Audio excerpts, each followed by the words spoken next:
I learned from a source with intimate and full knowledge of the investigation, and this is a single source, but is a very, very knowledgeable source, that the Trump transition official, who was not named in the court documents, only called a PTT official, the one with whom Michael Flynn spoke on December the 29th about what to say to Sergei Kislyak, the Russian ambassador to the United States, is KT McFarland, who was his about to become the deputy national security advisor, was certainly his deputy during the transition, and is now the U.S. ambassador to Singapore. Running some more traps on this, but again, a source with full knowledge of the investigation and a person who has seen all of the information that Flynn provided to investigators, says that unnamed official in the DOJ charging document is KT McFarland. Now to where we are now. The great irony about all of this is that in about 10 minutes' time, the president is going to talk to the press corps in the mansion here at the White House, but it's all off the record because it's the White House press Christmas party, and the agreement going in was that anything that the president says will be off the record. It's not likely, though, that he is going to mention any of this when he talks to the press at the reception. I can tell you that all of this took the White House by surprise this morning. The way they learned that Michael Flynn had cut a deal and was going to plead guilty was from watching news reports, and they saw what was going on Twitter. But after talking with officials this morning, I'm getting the sense that the White House doesn't think that this is going to go any further than Michael Flynn. The point here is that he is being charged by the FBI and pleading guilty to the same offense that got him fired at the White House. Ty Cobb, who is the internal attorney on the Russia investigation for President Trump, in a statement saying, quote, "The false statements involved mirror the false statements to the White House officials, which resulted in his resignation in February of this year. Nothing about the guilty plea or the charge implicates anyone other than Mr. Flynn. The conclusion of this phase of the special counsel's work demonstrates again that the special counsel is moving with all deliberate speed and clears the way for a prompt and reasonable conclusion." The new wrinkle in all of this, though, Shep, is this idea that on the 29th of December, Flynn contacted the transition official, who, again, we're told was KT McFarland, his deputy, to find out what he should say in his telephone conversation with Sergei Kislyak. The transition official was at Mar-a-Lago at the time, where the president was. And then Flynn had the conversation with Kislyak, urged Russia to moderate its response to the sanctions and the diplomats being expelled.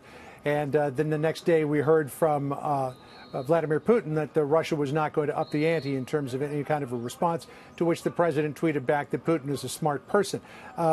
What we don't know, though, is who else knew about this at the time. Certainly the White House gave us no indication, Shep, that this phone call between Flynn and Kislyak was anything more than an icebreaker, get to know you sort of thing. So we're going to continue to pull on that thread and see where it goes. Shep? The charge actually suggests that multiple members of the transition team were aware of the machinations here. It does, yeah. Well, there was a lot of people who were there that day. President Trump was immersed in meetings with his national security team. I was also told that while the president said in that press conference on February the 16th that I did not instruct Michael Flynn to talk to Kislyak about the sanctions. I would have, though. It's a good idea. I was told, yes, it wasn't the president who told him to do it. It was KT McFarland who told him to do it. And you can connect the dots there to say the president knew what she was saying. He just didn't tell Flynn to do it. KT McFarland was to work for the administration and did for a short time. She's a former Fox News contributor whom viewers may recognize here from the Upper East Side of Manhattan. John, this statement that the members of the Trump team do not believe it will go any farther than Michael Flynn flies in the face of everything that is logical. A prosecution does not give a plea deal to someone unless they believe that someone has something on somebody higher than he. That's just how it works. Yeah, one would certainly think that, Shep, and it is a wild card now that Flynn is cooperating with Mueller's investigation. What else does he know? But I've talked to officials who have combed through thousands upon thousands of documents, and they say that there's nothing in there to even suggest wrongdoing. And we should point out that what Flynn has been charged with has nothing to do with Russia or collusion.